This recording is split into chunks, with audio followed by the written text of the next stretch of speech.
Լյուդմիլա, ինչ ես նկարում։ Արև։ Հակոբ, ինչեր կան քո մոլորակում։ Մարդիկ, էլ ինչեր կան։ Ինչեր։ Մեքենաներ։ Ու արև, շատ լավ է։ Ռոբ ստացվում է աշխատել, ապրես։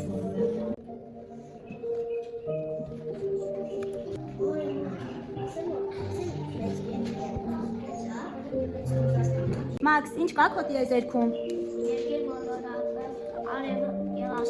Արևը եւ աստղերը, շատ լավ է։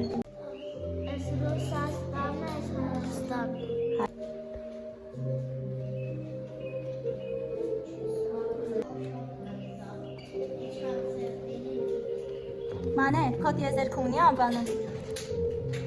Դու մտածես։ Անվանենք ուրախ տիեզերք, որովհետև շատ ուրախ է քո տիեզերքը, հա։